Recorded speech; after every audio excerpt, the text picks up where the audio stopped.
Hey everyone, welcome back. Welcome back to the Letters and Layers podcast, your award-winning podcast for all things mental health, wellness, life lessons, books, streams of consciousness, and everything in between. This is your host, Amaka. The episode will be posted a little bit late today because I am recording on April 1st. You're getting me as close to real time as possible. And I am still pregnant. I am overdue according to my medical team, my midwife, and the dating as far as like my first ultrasound last year. They gave me an estimated due date of March 30th and today's April 1st. So according to them, I'm overdue, but I'm not. I am pretty certain that I'm just not supposed to give birth yet, based off of just my personal timeline regarding, just conception and gestation. He can safely cook for another week or two, honestly. So I'm not worried. And I am going to let him chill for a little while longer. We'll see how I feel next week or the week after. But I feel like he might come next week. We'll see. Or maybe I'm just hoping he comes next week. I knew he wasn't going to be a March baby. There were a few people that thought he would come in March. But deep down, I was like, no, he's not. He's an April baby, and he will be an April baby. My husband was saying yesterday that he hopes he doesn't come today, because that'll mean his birthday is April Fool's Day. And I don't know. I would find it so hilarious if he came today, but that is highly unlikely. I feel perfectly normal, considering my condition. I've been having Braxton Hicks here and there, pelvic pressure, lightning crotch, which you may or may not know what that is. It's just like some deep pelvic, almost vaginal discomfort when the baby drops down into the pelvis a few weeks before delivery and they start really pressing down on that area. It can sting sometimes, honestly. It's not excruciating, although for some people it is. But for me, it's more annoying. And then feeling like I need to go to the bathroom more often. So he is in position. We are just waiting for him to make his arrival earthside, essentially. But yeah, he won't be a March baby, and he probably won't be an April 1st baby. So we'll see when he decides to get here. I love the idea of him coming on Easter, which is this coming Sunday, the 5th. I have a brunch scheduled to go to. So I'm actually still hoping I can make it. The way I am feeling, I don't think he will. I honestly, although things can move quickly, when the body is ready to give birth, things can move very quickly. Like you could feel totally normal 1 second and then like 12 hours later, your baby's in your arms. But from how I'm feeling right now, honestly, I'll probably still be pregnant another 7 days at least. Today is the 1st. So I could honestly see myself still pregnant by next Wednesday, the 8th. And my due date, according to my menstrual cycle, is April 10th. So that's why I'm kind of not worried. I have a pretty regular cycle. Hopefully this is not TMI. I'm pretty sure majority of my listeners are female. Yeah, I have a very regular cycle. I knew when conception happened. So the hospital is dating me a week and a half ahead, but I really did not think he was coming on the 30th. So, I wasn't really mentally gearing up for that. I know that he could still take a few more days, at least. So we'll see. If there is not an April 15 episode, you know I had the baby. I'm not even going to stress myself to try and put something out.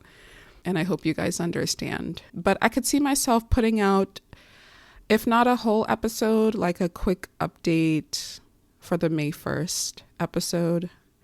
You know, because I love recording this podcast, and it has an audience. You know, sometimes I feel like I'm talking to myself, I'm talking to the ether, but people listen, and I'm so grateful for everyone who does. So yeah, if there's no April 15th episode, you know why. But yeah, I hope to be able to put something out, no matter how short, for May 1st, and continue on, hopefully. So that's pretty much it as far as like personal updates for me. I'm taking things slower. I am officially on maternity leave. I will be on leave for all of spring and summer. I plan to get back to work in the fall, in September. So I feel a very strong sense of gratitude and appreciation to be able to do this and to be able to take this time off and spend so much time with my baby during his first few months of life. And I feel such a strong sense of appreciation and gratitude for the fact that my husband can do the same. He will be taking 12 weeks off, which is pretty great as far as American standards with the United States. So we will both have the opportunity to spend a good amount of time with him with his first months of life, and then start to get back into work mode for me in the fall. For my husband, it'll be earlier in the summer. But regardless, I am feeling pretty good. I'm feeling kind of like, not that I want it to be over with, the pregnancy, but I'm feeling ready to just be on the other side and to get through labor, hopefully without a hitch, you know, and hold my baby and get to know him and see his face and see what he looks like, and start to build that relationship, you know, on the other side of my body.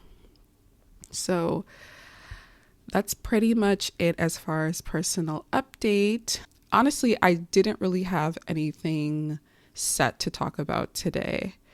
Just a couple of things that I wanted to share, things that have happened most recently and just how I've been feeling. It has been coming to my mind more recently how difficult it is for me to gear shift from work mode to rest mode. I don't know that I know how to do it. Or maybe I don't know that I know how to do it without feeling guilty. Because part of me, I think over time, I won't really feel like this anymore. Because initially when I really started to slow things down and I wasn't seeing really many patients and didn't have so many things on my to-do list, I found that, you know, I have a lot more time now, and I find my brain trying to figure out how to fill the time. And because I tend to plan a lot of things ahead of time, a lot of things on my to-do list are already done. So now I'm just like, okay, what do I do? But ultimately, I really shouldn't be tasking myself with doing much. If all I do on any given day is rest, literally be in my bed, hydrate, make sure I eat, take my vitamins, maybe read, maybe watch YouTube, you know, make sure I move my body. Like if I don't do anything else beyond that, I need to be able to count that as a successful day with where I'm at. Because initially, when things really started to slow down, I was like, what am I doing with my time? I'm like, girl, you could drop a baby any minute. You are gestating. You are in the final stages of gestation. Your body is working as efficiently as possible to maintain your health and the health of your baby. Beyond that, Don't even feel guilty about doing anything else or being anywhere else. So, that's just something I'm kind of working through mentally. Not feeling a sense of guilt that I'm not doing as much as I was before. Because on occasion, I'll be like, what did I do with my day? And I have to really reel it back. I'll be like, girl, even if you didn't do much, quote unquote, you're heavily pregnant. You could have a baby any day. You really should just be resting.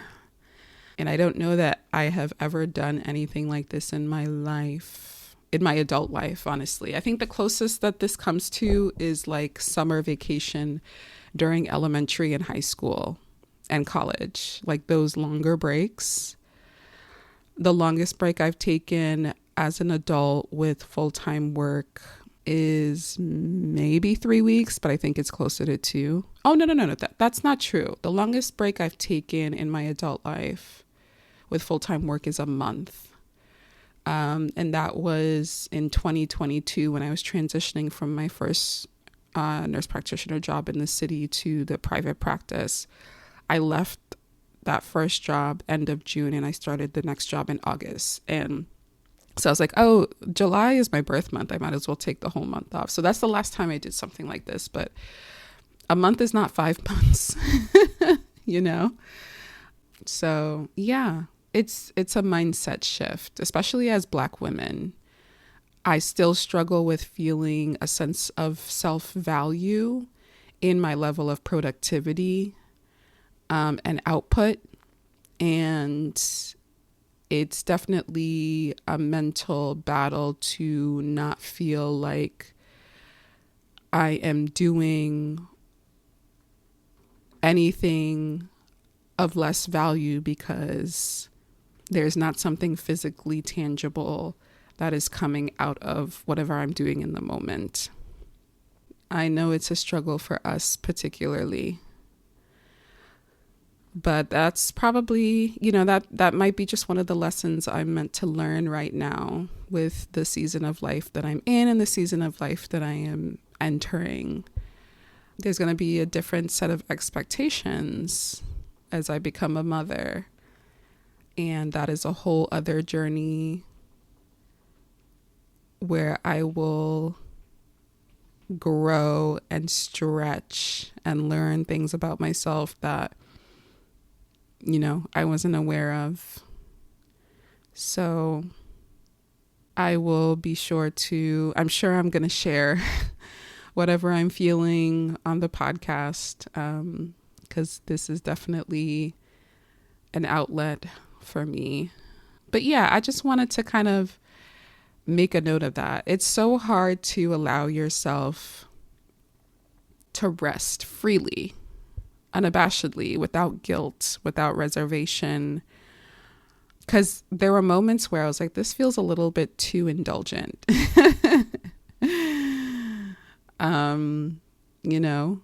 I don't have too much structure right now as far as schedule goes. I wonder how that will change when he gets here. But while we're waiting, I wake up, I get out of bed when I kind of want to. I have a few things. I typically have a few things I want to do during the day, but nothing like crazy. Like today, what do I have planned? So I woke up today, I paid some bills, and then started recording this. I'm going to edit it, and then I'm going to post. After that, I'll probably do some laundry so that I can finish packing my hospital bag and do a little bit more meal prepping for postpartum. And that's it. I think that's what's going to be my day. And do a little bit of reading on about breastfeeding and helpful strategies and resources. And honestly, beyond that, I might just find a movie or a TV show to dive into. But yeah, that's a pretty chill day as far as I'm concerned. And then tomorrow I have a prenatal appointment. I'm going to make a stop at Trader Joe's. I'm going to randomly go to the dollar store and get balloons, which may sound like so silly, but when I got balloons for the baby shower in February, they lasted pretty long. Like I got maybe like 8 or so balloons, and there are still 1 or 2 that are still flying pretty high up in our quote unquote nursery. So, and it got me thinking. I was like, why not just have balloons in the house? Balloons are fun. Balloons lift your mood. Balloons make you feel happy. And, this is a joyous occasion that is coming, and it's definitely worth celebrating. If there's nothing else in this life worth celebrating, it's new life. So I think I'm going to go pick up some balloons tomorrow and just have them in the nursery, especially as a reminder for myself, because I think I could really get bogged down in the weeds and the details of, oh, I got to make sure this is ready for baby. I got to make sure this is ready for myself postpartum. Like all the little like logistical things, all like the to-do list items that seem so important in the moment. I think just having balloons in the house is a reminder that at the end of the day, like all this little stuff really doesn't matter. What matters is him and that he's here. So yeah, I'm going to pick up some balloons tomorrow. I think that's pretty much it. I just kind of wanted to talk aloud about how I was feeling transitioning from not working a regular schedule and having more free time, and kind of mentally processing that, and how it's making me feel and how I'm trying to reframe it. We rarely get these opportunities to rest in this way, and I don't want to take it for granted in the sense that I am so in my head about it that I don't enjoy it for what it should be for me. So yeah, that's pretty much it. One more thing I wanted to share, because a lot of times we share our successes. When I won the podcast award last year for best personal development podcast with the Black Podcasting Awards, that's something I share. I introduced this podcast as award winning now. We share our highlights, we share our accomplishments, we share all the things that go right. But I think we need to share sometimes things that we hoped for, but maybe we didn't get, things we applied for that maybe we weren't awarded, because it's not always, we don't always get what we want or what we thought we wanted. So I applied for this podcast fellowship a couple months ago, which would have been like an opportunity to learn a little bit more about podcast marketing and just maybe new ideas that I could implement to expand my audience, things like that. And they offer an honorarium, which is like a fancy way of saying like some money to the people that are accepted. So I applied, and I thought I was a strong contender, and I probably was, but I got a notification a couple days ago that I didn't get the podcast fellowship. And I was bummed. I actually kind of knew I officially got noticed a couple of days ago, but when I went back to their website to look at their timeline, I realized that if I had gotten the fellowship, they would have told me a couple of weeks ago. So they notified the accepted awardees like in the middle of March. So I think after doing that, they're now notifying the people that didn't get the podcast fellowship. So based on the timeline, I was like, okay, I haven't heard from these people, so I probably didn't get it.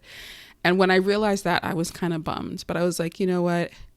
Literally, you win some, you lose some. And then a couple days later, I got the official email. So it wasn't a complete shock to me because I already kind of knew unofficially and processed it. And then I got the official letter. But I wanted to share that because we don't always get what we apply for, or, things like that. Like it's not always the outcome we thought, or maybe it's just wrong timing. because I could apply for this fellowship next year and get it. Getting the Black Podcasting Award last year was after 2 or 3 applications. I think it was my second one. I had applied maybe in like 2023. I didn't even get nominated. And then I think I skipped 2024 and I applied 2025 and I won.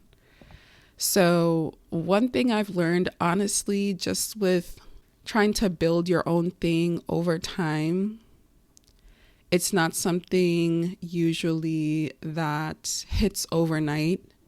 Things that stand the test of time take time to build, to take shape, to mature. And, I've said this time and time again, you have to believe in yourself for a very long time before people start seeing what you're putting out and people start believing in you. And I'm really glad to be affirmed in the sense that it's not just me believing in myself anymore. There are people that see what this podcast is and believe in what it has to offer. But at the end of the day, I am still the main driver. And sometimes opportunities that you apply for more exposure don't always go your way, or you don't get it, like this fellowship. But after kind of processing, it wasn't something I was bummed about for a long time, because I just rest in knowing for myself that if I wasn't meant to get it this year, or if I wasn't meant to get it, period, then that's what it is. Maybe I'll apply again. But at the end of the day, like I said, I just wanted to share that. The journey to certain levels of success are not linear. You will make inroads and then you will have setbacks, and then you have to kind of recalibrate and learn lessons and, keep pushing forward as long as you don't stop. It sounds so cliche, but it's so true. As long as you do not give up and you genuinely believe in what you're doing and you are prepared, your success will find you. It'll find you. It's just a matter of time. So I appreciate my podcast for what it is, for what it has given to the people who have encountered it and who have listened and who continue to listen. And the award that it has and awards it will achieve in the future do offer a sense of external validation, but what it has given me and what it has offered to my listeners, honestly, is more than enough. So I'll end the episode here. I want to thank you guys for listening as always. Don't hesitate to reach out to me. Email contact@thelettersandlayers.com, Instagram @thelettersandlayerspod. One more time, just a reminder, if you don't see an April 15th episode, I had the baby. And I'm pretty sure he will be here by then. So I will probably talk to you guys on May 1st. Take care. Talk soon. Bye.